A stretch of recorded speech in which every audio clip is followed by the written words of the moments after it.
Hello everyone and welcome to this series of videos in which different members of the MobileChem group talk about their latest research. Today we will be talking about how the protein environment restricts the intramolecular charge transfer character of the luciferin luciferase complex. But before moving on to the results, let's have a look at the motivation of this work. The luciferin luciferase complex is a system present in some insects, like fireflies, and is the system responsible of bioluminescence, in the sense that after several chemical reactions, the initial molecule that is presented here, called D-luciferin, reacts inside the luciferase protein and leads to the formation of oxyluciferin in the excited state. That is a molecule that is able to emit light in the visible region. And this light emission is actually dependent on the structure of this protein, since the wavelength of this emission varies from one species to others. And well, this system is really interesting because it has been already used to detect ATP concentrations in both intracellular and extracellular media, since one of the intermediates of this reaction is this ATP molecule.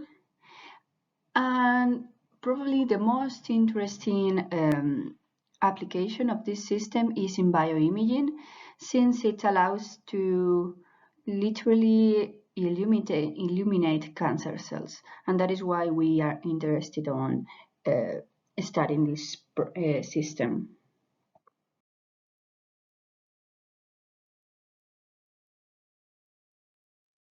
So basically, the objective of this work is the computational study of the structural characteristics that affect the electronic transition properties of the oxyluciferin-luciferase system, being these electronic transition properties the absorption and emission energy, the oscillator strength, and the intramolecular charge transfer that has been calculated from the transition density matrix between the two moieties of the oxyluciferin molecule. And this analysis has been performed from 2 points of view. The first one, the intramolecular degrees of freedom point of view, and in this case we will be analyzing the differences in the electronic transition properties between the benzotiazole and the thiazole moiety, and then the intermolecular degrees of freedom, in which we have analyzed how the environment affects the chromophore. In this work, we have followed two different approaches. In the first one, that is the static approach, we have studied the rotation around the sulfur carbon-carbon sulfur dihedral angle, and we have performed a benchmarking of different DFT functionals. And with them, we have analyzed different transition energy properties. In the second approach, that is the dynamic approach, we ran classical molecular dynamic simulations with a reparametrized force field in both the S0 and S1 potential energy surfaces. And then, for example, for the S0, what we did was selecting several snapshots of the trajectory and then computed the vertical transition energies to obtain the absorption spectra. And then for the S1 surface, we did the same. We selected several snapshots of the trajectory, and we computed the vertical transition energies just from the S1 to the S0 to obtain the emission spectra. And the preparation of these QMMN single point calculations, we did it with the mobile tool software that we developed in the group. And then afterwards, what we did was to run QMMN molecular dynamic simulations from these very same geometries. And in this case, what we did, we used the Cobram software, and again, what we did was to select the last point of these short QMMN trajectories and recompute the vertical transition energy to obtain absorption and emission spectra.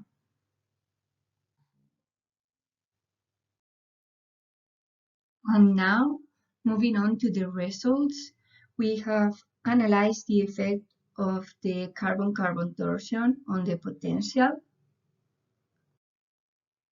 What we have done is first to compute the potential energy surface of the ground and first excited state with 5 different DFT functionals. And as it can be observed here, all of the functionals results in very similar shapes of the potential energy surface, but if we look closer, both B3-lib and PV0 result in an abnormally big decrease in the S1 energy, probably because they lack the long-range correction leading to a wrong description of charge transfer states. So now I'm going to show you also two other properties that we have analyzed. There are the oscillator strength, that is a property related with the probability of the electronic transition to take place and the charge transfer. In this case, only for the CAN-B3-lib functional, since it's the functional that we have used along the work. And as we can observe here, the oscillator strength presents two maxima and two minima, and these maxima correspond to the situations in which the molecule is planar, and the minima the situation in which both benzodiazole and diazole fragments are perpendicular. And in the case of the charge transfer character, we observe the opposite. And this can be rationalized because when we look to the orbitals involved in the electronic transition, what we observe is that in the case of the planar situation, both the HOMO and the LUMO are delocalized along the whole molecule, which means that the overlap between the orbitals is larger, leading to a higher oscillator strength, while in the case of the perpendicular fragment situations, the HOMO is localized in the benzodiazole fragment, while the LUMO is localized only on the diazole one, leading to a very low overlap between these two orbitals, and thus a very low, actually zero oscillator strength and a very high charge transfer character, since the electron goes from one fragment to the other. Furthermore, we have also analyzed the dynamic effect on electronic properties. For this, we have first run classical molecular dynamic simulations, from which we have computed both the absorption and emission spectra. In the case of the absorption spectra, it presents two peaks corresponding to the S0, S1 and S0, S3 electronic transitions, while for the emission spectra, we have only taken into account those transitions corresponding to the S1, S0. Moreover, we have computed the emission spectra considering the AMP molecule inside the luciferase enzyme, and as it can be observed here, the energetic shift is very small and actually within the range of error of DFT, which leads us to the conclusion that for electronic properties, we do not require the inclusion of this AMP molecule inside the protein. Additionally, we have decomposed the S0, S1 electronic transition according to the dihedral angle. This emission spectra corresponds or agrees very well with the experiments. And coming back to the S0, S1 band decomposition, we have done that for this SCCS dihedral angle. And what we could expect is that the energy of emission and absorption is redshifted, and also that the intensity is decreased for larger differences with respect to the planarity. which cannot actually be observed nor for absorption nor for emission. And well, we would expect that because it's what we saw from the static point of view. But however, when we see what is the range of dihedral angle that is sampled during the dynamics, what we observe is that um, the dihedral angle range is very close to the minimum of this potential energy surface, and thus we do not see nor this redshift nor this decrease in the intensity. When doing this very same analysis, but in this case from the QMMM molecular dynamic simulations, we observe that the absorption still has two bands corresponding again from the S0, S1 and S0, S3 electronic transitions, although the S0, S3 band presents a much lower intensity.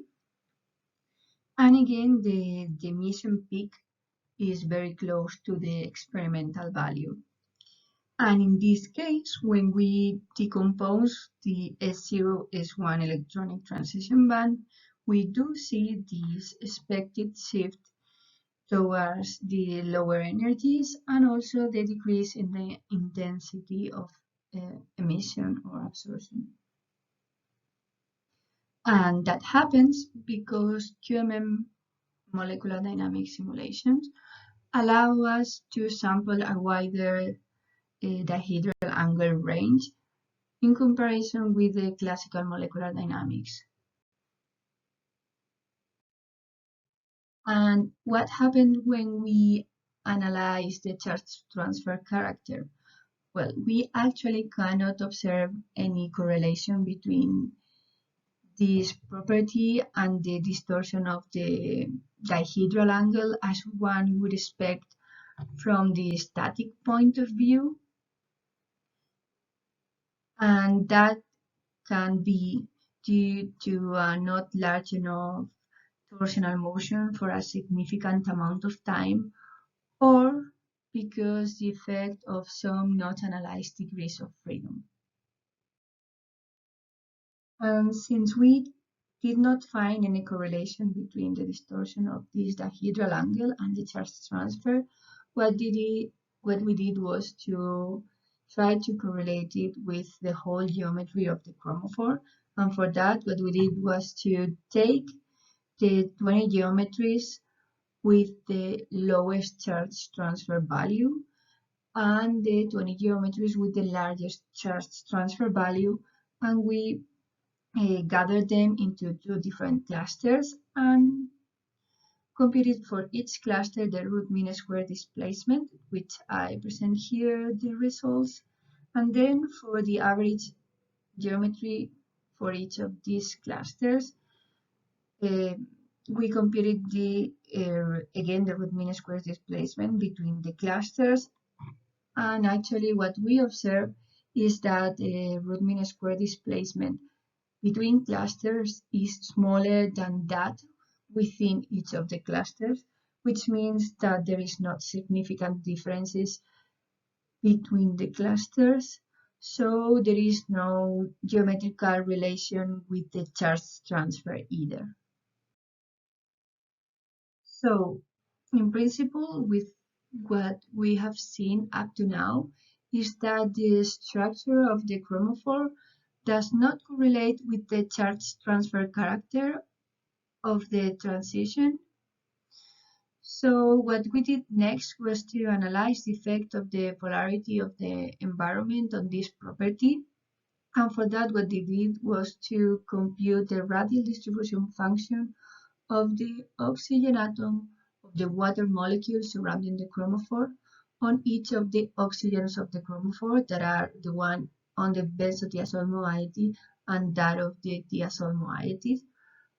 And we did that for the clusters that we talked about previously, which are the clusters with the smallest and largest charge transfer value. And in general, what we observe is that the oxygen with within the benzodiazole moiety presents a larger solvation than that of the diazole-1.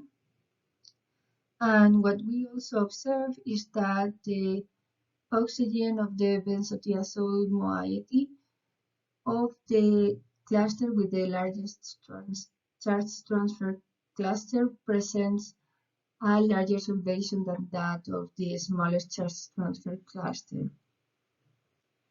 In addition, what we did was to analyze the number of hydrogen bonding or hydrogen bonds that this chromophore presents with the environment, with either the water molecule or the protein.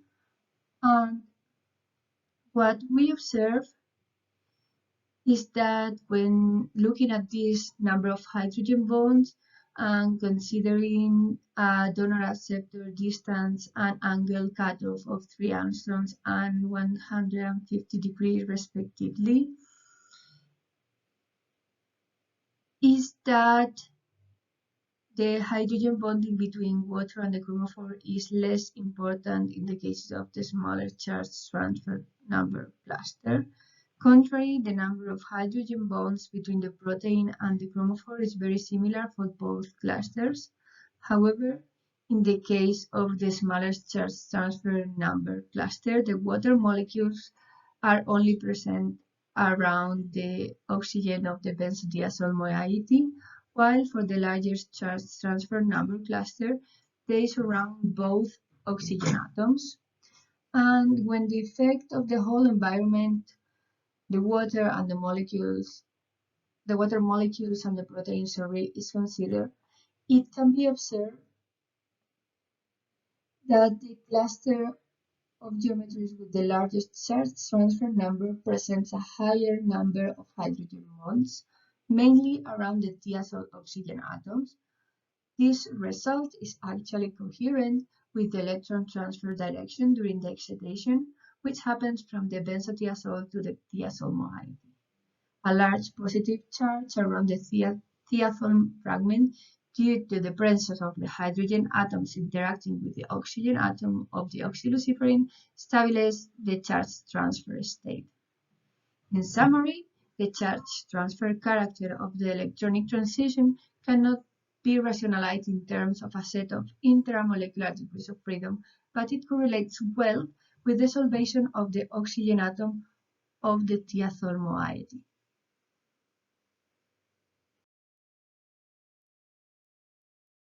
Finally, we have also analyzed the effect of the amino acids surrounding the chromophore on the charge transfer character.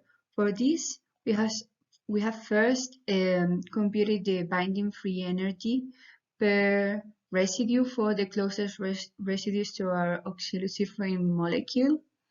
And as you can see here, for most of them, the total binding energy is lower than -4 kcal/mol, and the most significant contribution is the electrostatic part, which is the only one that we are representing here, since it's the one that actually enters in the QM calculations of the spectra. And additionally to this, we have analyzed the position of our chromophore inside the protein, which resulted in 3 different clusters. For each of them, we have calculated or represented the charge transfer character as a function of the distance with the different amino acids. And as you can see here, there is no correlation between this charge transfer character and the presence of any of these amino acids.